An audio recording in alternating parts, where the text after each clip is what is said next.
Hello everyone, good morning, welcome back to my YouTube channel. This is me, your Adrija, and you are watching Adrija's Adda Khana. And now the time is 3:30 and ভীষণ ঘুম পাচ্ছে। আর আমাদেরকে hotel থেকে 3টের সময় ঘুম থেকে তুলে দিয়ে চলে গেছে, কারণ আমরা আজকে হ্যাভলকে যাব আর আমাদের জেটিতে যেতে হবে 4:45টার মধ্যে।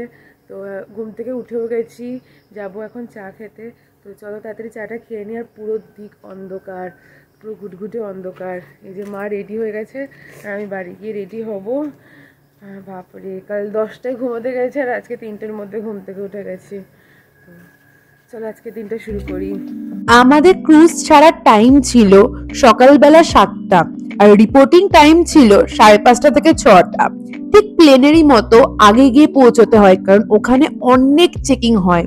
আন্দামানের পোর্ট এরিয়াটা ভীষণ স্ট্রিক্ট, ফটো ভিডিও করা যায় না, কিন্তু আমি যতটা পারবো চেষ্টা করব তোমাদের সাথে শেয়ার করব। ক্রুজে কিন্তু বেশি লাগেজও অ্যালাউ করে না, তাই আমাদের রিসর্ট থেকে বলে দেওয়া হয়েছিল যে একটা লাগেজ নিয়ে যেতে, সেখানে 2-3 দিনের জামা কাপড় গুছিয়ে নিয়ে যেতে। আর এই দেখো আমার নতুন ফ্রেন্ড এই রিসর্টে এসে আলাপ হয়েছে ওর সাথে। আমরা সবাই জানি যে কলকাতা থেকে আন্দামান জাহাজেও আসা যায়। এই যে বড় জাহাজটা দেখছো, এই জাহাজটাই কিন্তু কলকাতা থেকে আন্দামানে আসে, তবে 5 দিন টাইম লাগে। আমরা ম্যাক্রুজ করে আন্দামান থেকে হ্যাভলকের দিকে রওনা দিলাম। আর সত্যি কথা বলতে এই ক্রুজের জার্নি কিন্তু ফার বেটার প্লেনের থেকে। এখানে অ্যাম্বিয়েন্সটা ভীষণ সুন্দর, তার সাথে কত সুন্দর সুন্দর বলিউড গানও লাগাচ্ছিল। চারিদিকে সমুদ্র আর মাঝখানে আমরা।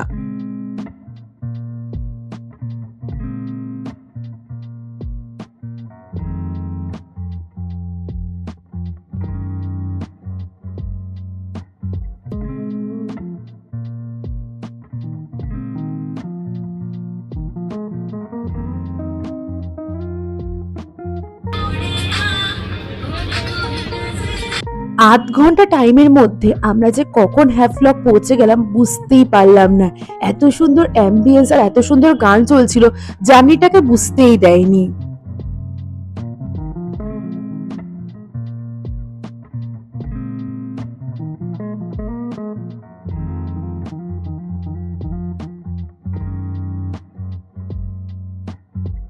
আজকে আমরা যে রিসর্টে থাকবো সেটা হচ্ছে এল ডোরাডো বিচ রিসর্ট।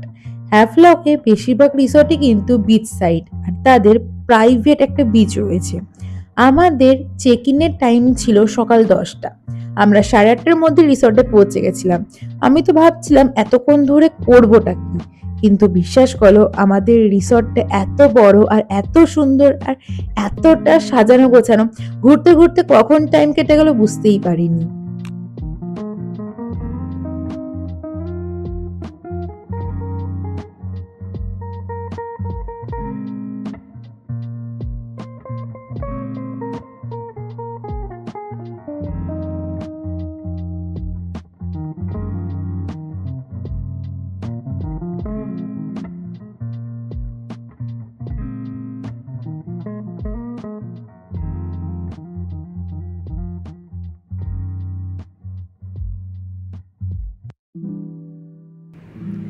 হ্যাভলকে জাস্ট আমরা রিচ করে একটুখানি রিসর্টের যে বিচটা আছে ওখানে মারাত্মক রকমের ফটো তুলে জাস্ট আমরা রিসর্টে ঢুকলাম।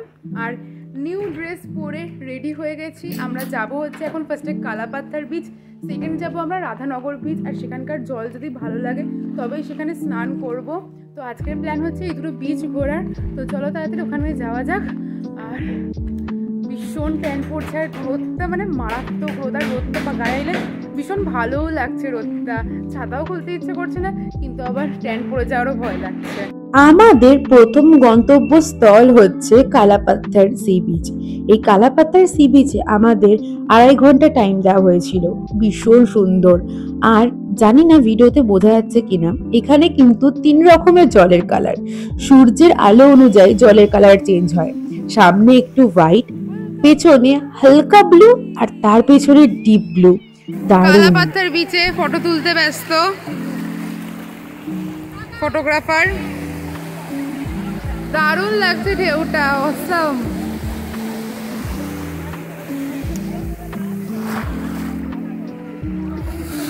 অসাম লাগছে, মানে দারুণ লাগছে। এখানে সমুদ্রটা এত পরিষ্কার মনে হচ্ছে চলেই যায় দূরে, আর পুরো বিলীন হয়ে যাচ্ছে, পুরো নীল রং, আর কোনো প্লাস্টিক নেই, এত পরিষ্কার। তোমাদের দেখাচ্ছে এই দিকটা, ওই দিকটা পুরো নীল, পুরো সমুদ্র, দারুণ লাগছে কালাপাথর বিচটা।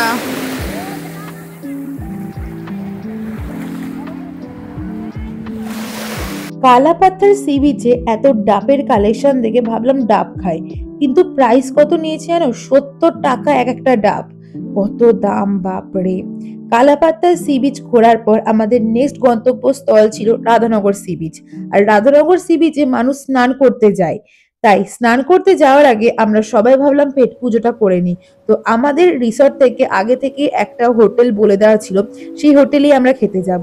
আর এখানে 6 পিস চিকেন মোমোর দাম একবার দেখো, 200 টাকা। বাপ রে কত দাম। আর আমাদের লাঞ্চে ছিল ভাত, ডাল, সয়াবিনের তরকারি, আলু সেদ্ধ আর ভোলা মাছ, তার সাথে পটল, সর্ষে পটল। নেক্সট আমরা চলে এলাম রাধানগর সি বিচ। এখানে কিন্তু খুব সুন্দর ক্রোচেটের ড্রেস পাওয়া যাচ্ছিল। এই সি বিচে মেনলি সবাই কিন্তু স্নান করতে আসে, আমিও বাদ যাইনি। আমি পাক্কা 1.5 ঘন্টা এখানে স্নান করেছি। এত পরিষ্কার জল, তার সাথে বড় বড় ঢেউ, আর নিজেকে সামলাতে পারিনি। যারা এই সি বিচে আসবে অবশ্যই কিন্তু স্নান করো। তোমরা যদি ভাবো যে এখানে চেঞ্জ কোথায় করব, রিসর্ট তো অনেক দূর, তাহলে এখানে কিন্তু চেঞ্জিং এর খুব ভালো ব্যবস্থা রয়েছে। যদি তোমরা ভিজে কাপড় চেঞ্জ করো তার জন্য লাগবে 20 টাকা, আর যদি শুকনো কাপড় চেঞ্জ করো তার জন্য লাগবে 10 টাকা।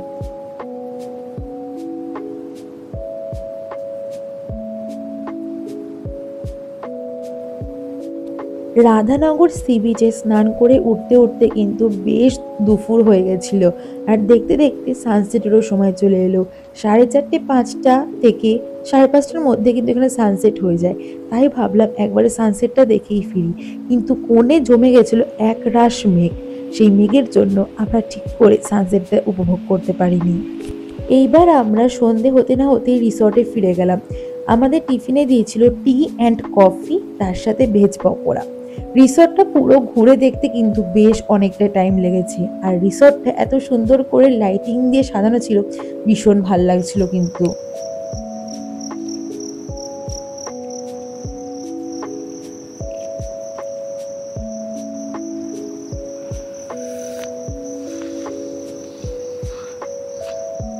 ডিনারে আমাদের ছিল রুটি অ্যান্ড ভাত, তার সাথে ছিল হচ্ছে ভেজ ডাল, আলু জিরা মিক্স ভেজ, পাঁপড় যেটা প্রায় শেষই হয়ে গেছিল, তার সাথে ছিল চিকেন কষা, আর ডেজার্টের মধ্যে ছিল পায়েস। ভাবা যায় আন্দামানে এসব পায়েস খেয়েছি। আজকের দিনটা কিন্তু সব মিলিয়ে পুরো ফাটাফাটি বিন্দাস কাটলো।